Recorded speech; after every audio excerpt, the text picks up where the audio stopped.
My mom would be at all my sporting events. Let's say I was playing football, okay? My mother would be on the sidelines, and if the play on the field started going one way, my mother would run along like, Mark, get him, get him! I'd be like, oh my gosh. I'd get in the huddle with the other guys. They go, Mark, is that your mother? I go, no, I never saw her before in my life. See, the greatest gift my mother ever gave me, she believed in me. I have overdosed on drugs on 3 occasions where I should have been dead. But I believe I was kept here for a reason. You show me your friends, I will show you your future. How do I know this?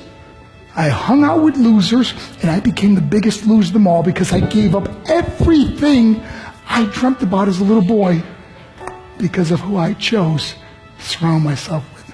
My friends would drive me home at 2, 3, 4 in the morning. We'd be drunk and high, laughing in the car. We'd pull up in front of my house in New York. They go, Mark, the light's on. I go, oh man, my mother's up. See, my mom wouldn't go to bed until she knew her son was still alive. I'd walk in, she'd say, hi Mark, how was your night? I go, it's good, Mom, I'm just gonna go to bed. She goes, can I talk to you for a minute? I go, Mom, I'm tired, I'm just gonna go to bed. She goes, Mark, I haven't seen you all day and all night. Can I please talk to you? I said, man, just leave me alone. You bug me. I'd slam my bedroom door on the one person who believed in me. I was on a worldwide tour and we were wrestling overseas in Japan. After my wrestling match, I went upstairs in my hotel room and I fell asleep. There was a knock at my door at 3 o'clock in the morning. I got out of bed and I looked through the safety window and I could see it was a Japanese promoter. So I opened the door and he said, Mark, you need to call home. There's been an emergency. I went and got on the hotel room phone. I called back to the United States and said, hey, what's going on? I said, Mark, I don't know how to tell you this. I said, just tell me what happened. I suddenly started crying. They go, Mark, I can't tell you. I said, just say it. I said, Mark, your mother died.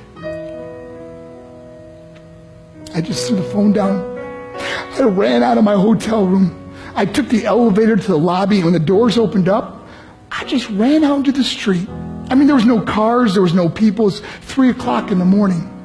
And I walked down the middle of a street in Hiroshima, Japan, and I remember looking up and just saying, Mom, I am so sorry. I flew home for her funeral, and I was so nervous to walk up to her casket, so I just stood way in the back.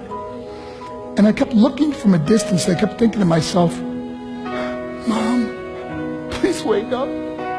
Please get up. And then I finally got the nerve to walk up to her. And as I got closer, I could see my mom for the first time. I mean, she was so beautiful.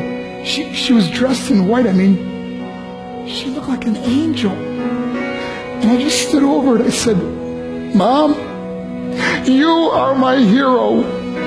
Everything I am, everything I hope to be was because of you. You loved me so much. You gave me a life. You're the only one that ever believed in me. How did I repay her? By getting drunk? By getting high? By getting stupid? By hanging out with losers? For what? All she ever wanted to do was talk to me. I wish I could talk to you now, Mom. I wish you could see what I'm doing. Why couldn't I have been a better son? We are defined by our choices. But if you surround yourself with people involved in drugs and alcohol and pills, it's a dead end.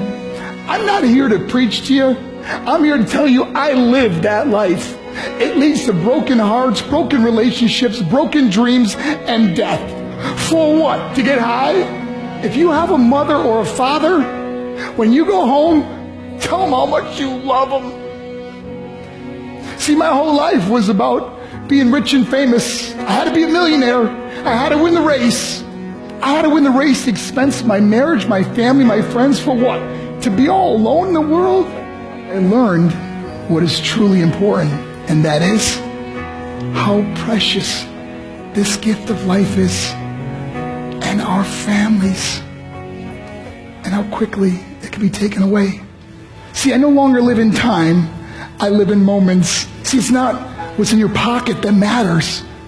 It's what's in your heart that truly matters. Love Love is just a word until somebody comes along and gives it meaning. You're the meaning.